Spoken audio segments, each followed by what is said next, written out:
오늘 우리에게 주시는 하나님의 말씀은 구약성경 전도서 11장 9절로 10절 말씀입니다. 전도서 11장 9절로 10절까지 말씀입니다. 이 계시의 말씀을 봉독할 때 다 함께 살아계신 하나님의 음성을 들으실 수 있기를 바랍니다. 청년이여 내 어린 때를 즐거워하며 내 청년의 날들을 마음에 기뻐하여 마음에 원하는 길들과 내 눈이 보는 대로 행하라. 그러나 하나님이 이 모든 일로 말미암아 너를 심판하실 줄 알라. 그런즉 근심이 내 마음에서 떠나게 하며 악이 내 몸에서 물러가게 하라. 어릴 때와 검은 머리의 시절이 다 헛되니라. 아멘. 북부 유럽 지역 르네상스 미술의 거장으로 알려져 있는 한 분이 있습니다.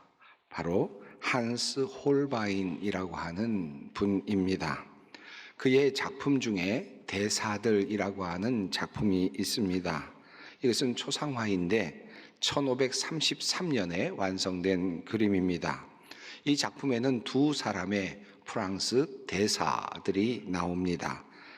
장드 당트빌이라고 하는 분과 그리고 조르드 드 쉐빌이라고 하는 두 분의 초상화입니다. 이 두 사람은 다양한 물건들을 사이에 두고 양옆에 서 있습니다.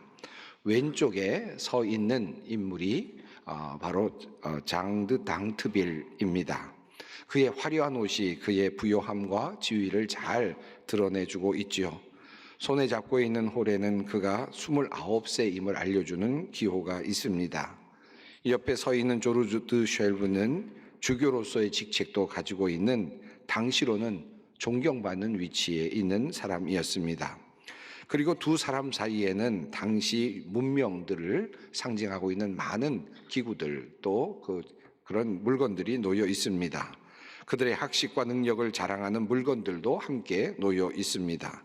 천문학을 탐구하는 기구, 그리고 지구본, 그리고 음악의 악보, 더불어 악기, 그리고 당시 과학과 그리고 수학과 관련된 책들도 놓여 있습니다.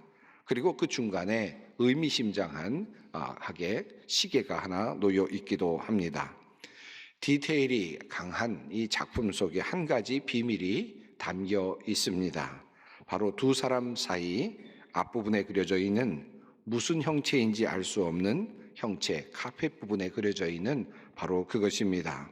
이 그림은 무엇인가 왜곡된 형태로 그려져 있는데 실제로 그 그림을 보게 되면 그것은 해골임을 알게 됩니다.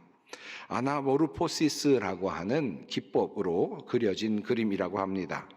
특정한 각도에서만 그것이 보이도록 그려진 그림인데 그 그림의 내용은 바로 해골이라는 것입니다. 이 그림은 미학을 공부하는 분들이나 다양한 사람들에 의해서 걸작으로 평가받아 왔습니다. 다양한 당시의 종교적, 문화적, 사회적 상황을 디테일하게 묘사했다라고 하는 칭찬과 더불어서 그림을 한 면에서만 보는 것이 아니라 다른 면에서 볼 수 있도록 그래서 다양한 각도에서 해석이 가능하도록 만들었다는 점에서 극찬을 받고 있는 그런 그림이기도 합니다. 이 그림이 상당히 큰 그림입니다. 2m에 달하는 큰 그림인데 런던에 있는 내셔널 갤러리에 소장되어 있다고 합니다. 여러분 한번 가서 보실 만한 그런 그림이 아닐까 생각이 듭니다. 그런데 무엇보다도 이 그림에서 눈에 띄는 것이 있다면 그것은 바로 화려한 두 젊은 사람과 해골의 상징적인 대비가 아닐까 생각이 듭니다. 화려한 옷을 입고 그리고 한창의 나이, 젊은 나이에 당시에 다양한 학문들을 학습하고 있고 또 음악을 할 줄도 알고 음악을 연주할 줄도 알고 과학과 수학을 이해하고 있는 사람, 그리고 나침판이나 천문학의 기기들을 활용할 수 있는 사람, 또 외국으로 진출해서 또 대사로서 역할도 감당할 수 있는 출중한 능력을 가지고 있는 사람, 이 두 사람이 써 있는 이 초상화. 그런데 그 속에 그의 미래도 함께 나타나 있습니다. 그의 현재가 화려하고 멋지고 젊은 그런 현재라면 그의 미래는 바로 죽음입니다. 그리고 해골입니다. 허무라고 할 수 있을 것입니다. 그런데 이것을 정면에서는 볼 수가 없습니다. 정면에서 보면 그저 화려한 그의 모습만이 드러나죠.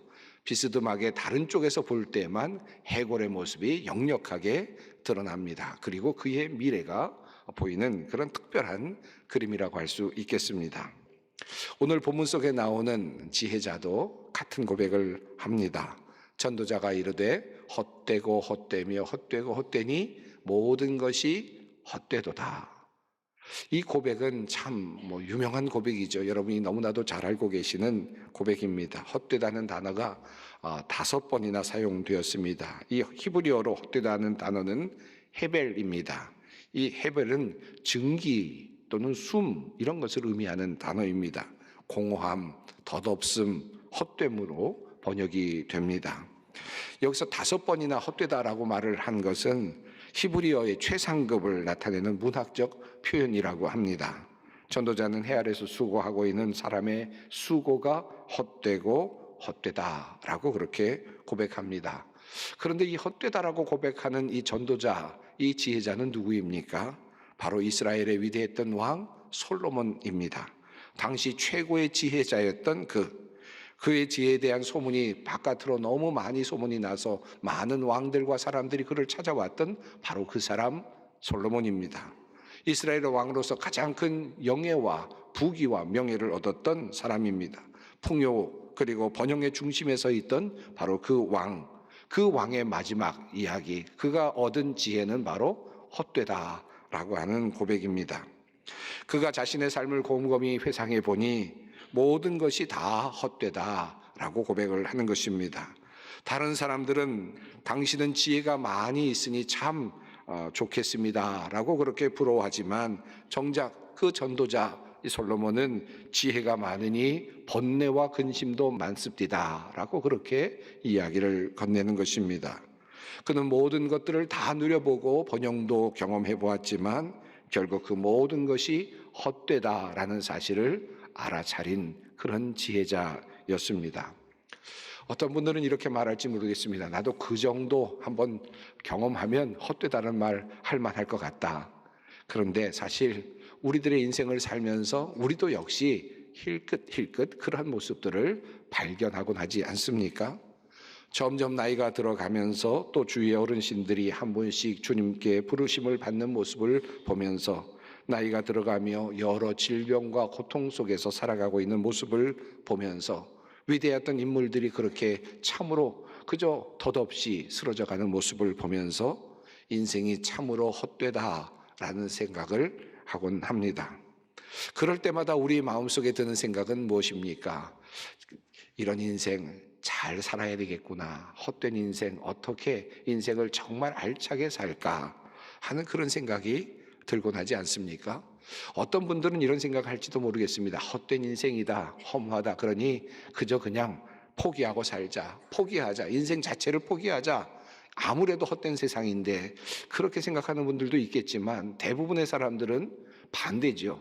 도리어 한 번밖에 없는 인생인데, 단 1회밖에 없는 인생인데, 이렇게 헛되게 지나가는 인생인데 그럼에도 불구하고 내 인생을 알차게 만들어 보아야 되겠다 하는 마음이 우리 마음속에 늘 존재하곤 합니다.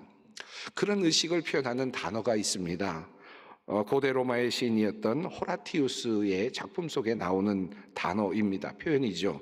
카르페 디엠이라고 하는 표현입니다. 이 명언은 이렇게 되어 있습니다. 현재를 즐겨라. 카르페 디엠. 미래에는 최소한의 기대만 걸어라. 이 말은 나중에 영화 죽은 시인의 사회에서 로빈 윌리엄스가 존 커팅 선생님 역을 하면서 아이들에게 하는 그런 대사로 아주 유명해졌고 또 알려지기도 했습니다. 까르페 디엠, 오늘을 즐겨라 아이들아, 너희의 삶을 특별하게 만들어라 했던, 이렇게 말했던 대사가 유명한 대사가 되기도 하였습니다. 이 까르페 디엠이라고 하는 이 말은 인생이 유한하기 때문에, 인생이 참 허망하게 지나가기 때문에, 그러니까 그냥 향락에 빠져 살아라 라는 말이 아니고, 두려움에 빠져 살라는 말도 아니고, 게으르게 살아도 된다라는 말이 아니라, 인생이 단 한 번뿐이기 때문에 현재를 최대한 알차게 살아야 된다, 현재를 즐기며 살아야 된다, 위대하게 살아야 된다라고 하는 가르침이라고 할 수 있겠습니다. 그러나 이 뜻을 조금 더 넘어서는 더 큰 의미가 있습니다. 이것은 바로 이 말씀이 사실이기 때문에 그러합니다. 지혜자는 그것을 눈치챈 것입니다. 부정하고 싶고 받아들이고 싶지 않겠지만 이것이 바로 하나님의 뜻이고 도도하게 흘러가고 있는 하나님의 길이다. 하나님의 다스림의 과정이다라고 하는 것입니다. 이것이 우리가 경험해야 할 미래의 진실이라는 말씀입니다. 이 사실을 받아들이며 살아가는 것이 참다운 지혜라고 지혜자는 우리에게 말씀하고 있습니다. 그러므로 지혜자는 말합니다. 청년이여 내 어린 때를 즐거워하며 내 청년의 날들을 마음에 기뻐하여 마음에 원하는 길들과 내 눈이 보는 대로 행하라. 그러나 하나님이 이 모든 일로 말미암아 너를 심판하실 줄 알라. 학생에게 내 마음껏 살아도 된다. 하고 싶은 대로 해라. 그런데 마지막에 기말 시험이 있다. 라고 말하는 것과 비슷한 느낌입니다. 마음껏 살 수 없는 이유가 무엇 때문입니까? 결과에 책임을 져야 되기 때문 아니겠습니까? 그런데 마음껏 살라라고 말씀하시면서 결과는 책임져야 된다. 이라고 말씀하니까 이것이 우리 인간이 겪고 있는 현실이고 또 우리가 겪고 있는 현실의 딜레마가 아닐까 하는 생각이 듭니다. 이런 삶의 딜레마를 우리 젊은이들이 겪고 있는 것 같습니다. 요즘 욜로족이라는 표현들을 많이 쓰고 있지 않습니까? 인생은 단 한 번뿐이다 라고 하는 그런 의미로 사용되는 욜로족. 사실은 어떤 족이라기보다는 어떤 부류라기보다는 현대의 어떤 정신적인 큰 흐름이라고 할 수 있을 것 같습니다.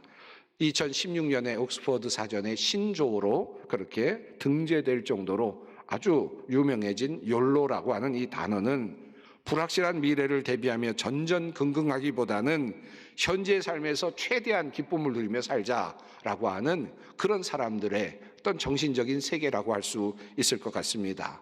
내가 누리는 행복감, 그것이 중요하기 때문에 비록 조금 우리가 과하게 뭔가 쓰더라도 내가 오늘 좋다면 소비할 수 있다라고 생각하는 사람들, 이런 사람들의 정신이라고 할 수 있겠죠. 그런데 이러한 욜로의 흐름이 굉장히 각광을 받고 그리고 큰 흐름처럼 도도하게 흘러가는 것 같더니 그런데 최근에 그 흐름이 조금 옅어지는 그런 분위기가 감지됩니다.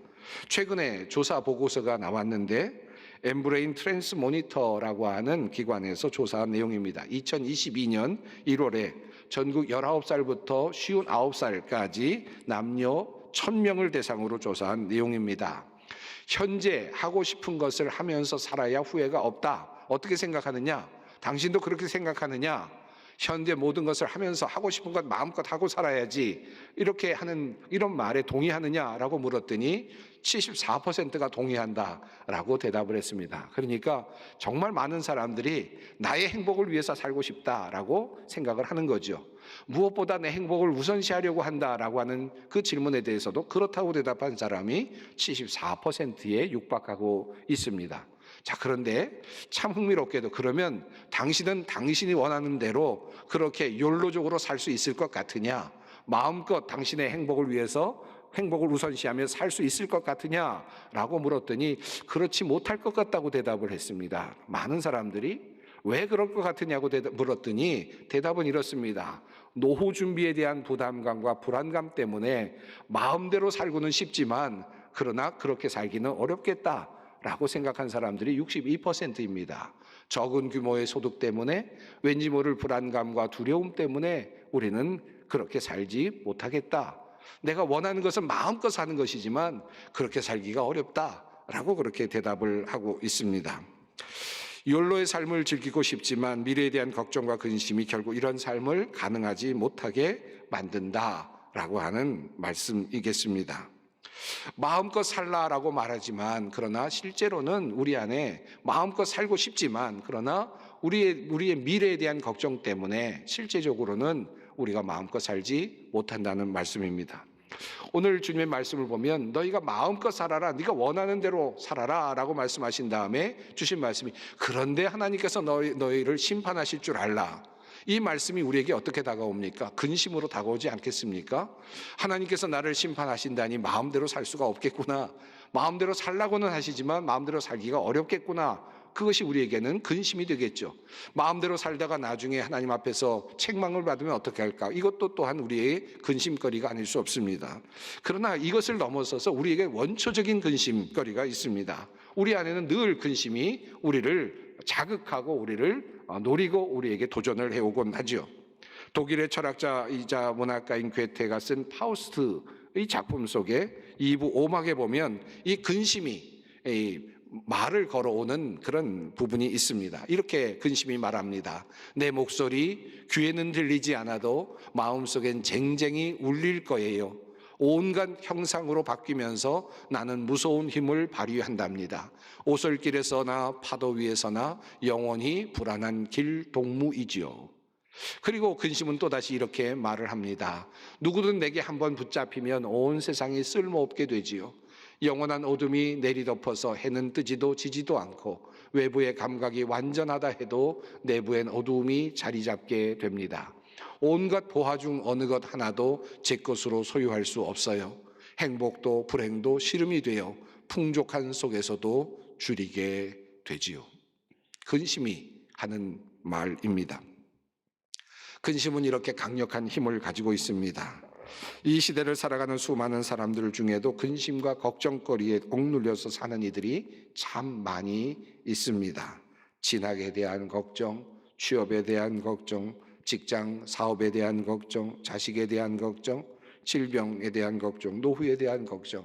아마 이 걱정에 대한 근심에 대한 것을 나열하자면 수도 없이 나열할 수 있을 것입니다. 그리고 여러분 안에 이미 그 많은 근심들이 자리하고 있음을 잘 알고 있을 것입니다. 인생은 즐겁게 살고 싶은데 하나님의 심판이 있다는 것이 걱정이 되고 미래에 대한 막연한 걱정이 있습니다. 그런 것이 우리의 삶의 모습이라고 할 수 있겠습니다. 그런데 이 지혜자는 말씀하기를 하나님께서 이제 네가 하고 싶은 대로 해라. 마음대로 살아라. 그런데 하나님께서 너를 심판하실 줄로 알라. 라고 말씀하시면서 두 가지 행복하게 살아가는 비결을 말씀하고 있습니다. 즐겁게 살아가는 방법, 즐거운 인생을 살 수 있는 두 가지 비결을 말씀하고 있는데 그 말씀이 이러합니다. 그런즉 근심이 내 마음에서 떠나게 하며 악이 내 몸에서 물러가게 하라. 어릴 때와 검은 머리의 시절이 다 헛되니라. 여러분, 즐겁게 사는 인생, 행복하게 사는 인생을 사는 비결 어떻게 하면 됩니까? 지금 지혜자는 말하기를 내 근심이 떠나게 하고 그리고 또 하나는 바로 악에서부터 돌이키라 라고 하는 말씀입니다. 누가 근심하고 싶지 않아서 근심합니까? 근심이 나에게 다가오는데 어떡합니까? 근심이 나를 싸매고 나를 공격해 오는데 내가 어떻게 거기서부터 도망을 갈 수 있습니까? 세상적인 여러 가지 삶을 살다 보니 끊임없이 근심이 나에게 쌓이는데 너희는 마음에 그런 근심으로부터 멀어져야 된다라고 하는 이 말씀이 도대체 어떤 말씀입니까? 이 말씀은, 이 지혜의 말씀은 여기서 머물지만 바로 이 지혜의 말씀은 예수 그리스도와 연결되어 있음을 우리는 알고 있습니다. 구약의 말씀은 너희가 근심으로부터 멀어져야 한다라고 말하지만 실제로는 그 근심으로부터 멀어지는 길을 제시하고 있지는 못합니다. 그러나 우리 주님께서 이 땅에 오셔서 우리의 모든 것들을 짊어지시고 돌아가실 때 주님께서는 우리에게 친히 말씀하여 주셨습니다. 너희는 마음에 근심하지 말라. 하나님을 믿으니 또 나를 믿으라. 여기에 해결의 길이 열려 있습니다. 너희는 마음에 근심하지 말아라. 이것은 그저 하나의 모토와 같고 이룰 수 없는 길 같지만 주님께서는 그 길을 열어주시는데 하나님을 믿으라. 또 나를 믿으라. 라고 그렇게 말씀하십니다. 우리가 근심하지 않을 수 있는 이유가 있다면 그것은 우리를 선한 길로 인도하고 계시는 하나님을 우리가 믿는 데 있습니다. 우리를 언제나 사랑으로 인도해 주시는 예수님, 또 우리와 동행하고 계시는 성령님, 그것을 연약할지라도 함께 하시는 그 성령님을 믿을 때입니다. 하나님을 사랑하는 자 곧 그 뜻대로 부르심을 입은 자들에게는 모든 것이 합력하여 선을 이룬다라고 하는 이 믿음을 가지고 살아갈 때입니다. 우리 주님께서는 말씀하시기를 바로 근심 그 자체를 보지 말고 나를 바라보라고 그렇게 명령하고 계십니다. 이것이 바로 근심을 물리치는 길이고 근심에서 벗어나는 길인 것입니다. 마태복음 14장을 보면 물 위로 걸어오던 베드로, 예수님께서 물 위로 걸어오시자 물 위로 베드로도 역시 예수님을 바라보며 걷지요. 그러다가 그만 두려워지면서 물속에 빠져 들어갑니다. 그럴 때 예수님께서 베드로에게 무엇이라 말씀하십니까? 믿음이 적은 자요, 왜 의심하였느냐라고 말씀하십니다. 걱정과 근심으로부터 벗어나는 길, 그 길을 예수님께서 열어주셨습니다.